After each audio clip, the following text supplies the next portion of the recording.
ಈಗಾಗಲೇ E D ಅವರು ಒಂದು ಚಾರ್ಜ್ ಶೀಟನ್ನು ಸಬ್ಮಿಟ್ ಮಾಡ್ಯಾರ. ತಮಗೆಲ್ಲರಿಗೂ ಗೊತ್ತಿರುವಂಥ ವಿಷಯ. ಆ ಚಾರ್ಜ್ ಶೀಟ್ನಲ್ಲಿ 39 ಜನ ಆರೋಪಿಗಳನ್ನಾಗಿ ಮಾಡ್ಯಾರ. ಏನು KIDB ಬಹುಕೋಟಿ ಹಗರಣಕ್ಕೆ ಸಂಬಂಧಪಟ್ಟ ಹಾಗೆ ಡಬಲ್ ಪೇಮೆಂಟ್ ಏನು ಮಾಡಿದ್ರು ಅದಕ್ಕೆ ಸಂಬಂಧಪಟ್ಟ ಹಾಗೆ ಅದರಲ್ಲಿ ಮೊದಲು ಏನು KIDB ಧಾರವಾಡ ಕಚೇರಿಯಿಂದ ಇದ್ದಂತಹ 6 ಜನ ಸರ್ಕಾರಿ ಅಧಿಕಾರಿಗಳು, KIDB ಅಧಿಕಾರಿಗಳು, ಕೇಂದ್ರ ಕಚೇರಿಯಿಂದ 3 ಜನರನ್ನು ಆರೋಪಿಗಳನ್ನಾಗಿ ಈಗ ಮಾಡಿದ್ದಾರೆ. ಅದರಲ್ಲಿ ದಯಾನಂದ್ ಭಂಡಾರಿ ಹಾಗೂ ಎನ್ ವಾಣಿ ಅನ್ನುವಂಥವ್ರು.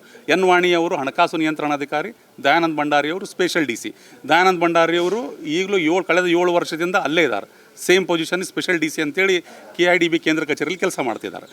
ಈ ಹಿಂದಿನ ವಿಧಾನಮಂಡಲದ ಅಧಿವೇಶನದಲ್ಲಿ ಬೃಹತ್ ಕೈಗಾರಿಕಾ ಸಚಿವರಾದಂಥ MB ಪಾಟೀಲರು ಭೋಜೇಗೌಡರು ಕೇಳಿದಂಥ ಪ್ರಶ್ನೆಗೆ ಉತ್ತರ ಕೊಟ್ಟಿದ್ದರು. ನಮ್ಮ 19 ಕೋಟಿ ರೂಪಾಯಿ ಅಧಿಕವಾದಂತಹ ಒಂದು ಹಗರಣದ ಮಾಹಿತಿ ನಮಗೈತಿ, ಶೀಘ್ರವಾಗಿ ತನಿಖೆಯನ್ನು ಕೈಗೊಳ್ತೀವಿ, ಸಂಬಂಧಪಟ್ಟವ್ರ ಮೇಲೆ ಎಲ್ಲರ ಮೇಲೂ ಕ್ರಮ ತಗೋತೀವಿ ಅಂತ ಹೇಳಿದರು.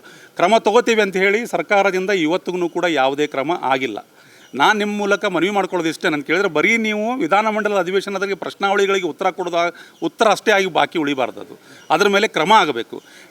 ಈಗಾಗಲೇ ನಾವು ಮೊದಲಿಂದನೂ ಹೇಳ್ತಾ ಬಂದಿದ್ವಿ, 84 ಕೋಟಿಯಷ್ಟು ಹಣ ಇದರಲ್ಲಿ ಆರೋಪ ಮಾಡ್ತಾ ಬಂದಿದ್ವಿ. 84 ಕೋಟಿಯಷ್ಟು ಡಬಲ್ ಪೇಮೆಂಟ್ ಆಗೈತೆ ಅಂತೇಳಿ.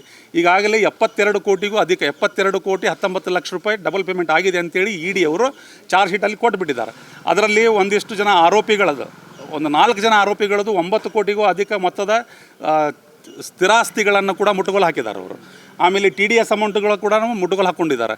ಇವೆಲ್ಲನೂ ಇದ್ದಾಗ ಸರ್ಕಾರದವರು ಈ ಹಿರಿಯ ಅಧಿಕಾರಿಗಳಾದಂಥ ಎನ್ ವಾಣಿ ಮತ್ತು ದಯಾನಂದ ಭಂಡಾರಿ ಆಮೇಲೆ ಶ್ರೀನಿವಾಸನ್ ಅಂತ ಅಧಿಕಾರಿಗಳ ಮೇಲೆ ಯಾಕೆ ಇವತ್ತಿಗೂ ಕ್ರಮ ಕೈಗೊಂಡಿಲ್ಲ ಅಂಥೇಳಿ ಸರ್ಕಾರದವರು ಇದಕ್ಕೆ ಉತ್ತರ ಕೊಡಬೇಕು. ಅವರ ಪಕ್ಕದ ಚೇಂಬರ್ದಲ್ಲಿ ಅವ್ರನ್ನ ಇಟ್ಕೊಂಡು ಅವ್ರ ಕಡೆಯಿಂದ ಕೆಲಸ ತೊಗೋತಾ ಇದ್ದಾರೆ. 7 ವರ್ಷ ಒಂದೇ ಕಚೇರಿಯಲ್ಲಿ ಕೆಲಸ ಮಾಡ್ತಾರೆ.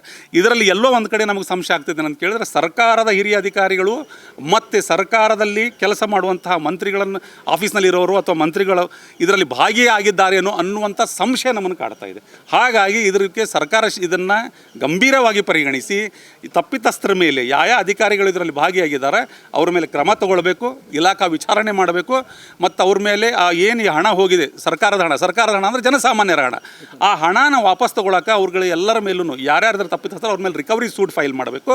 ಆಮೇಲೆ ಯಾವ ಫೈಲ್ಗಳು ಕಳೆದು ಹೋಗಿದ್ದಾವೆ ಈ ಧಾರವಾಡ ಕಚೇರಿಯಲ್ಲಿ ಆ ಸಂಬಂಧಪಟ್ಟ ಎಲ್ಲ ಅಧಿಕಾರಿಗಳ ಮೇಲೆ, ಪಿಯುನಿಂದ ಹಿಡಿದು ಹಿರಿಯ ಅಧಿಕಾರಿಗಳಿಗೆ ಎಲ್ಲರ ಮೇಲೂ FIR ದಾಖಲು ಮಾಡಬೇಕು ಅನ್ನೋದು ನಮ್ಮ ಮನವಿ.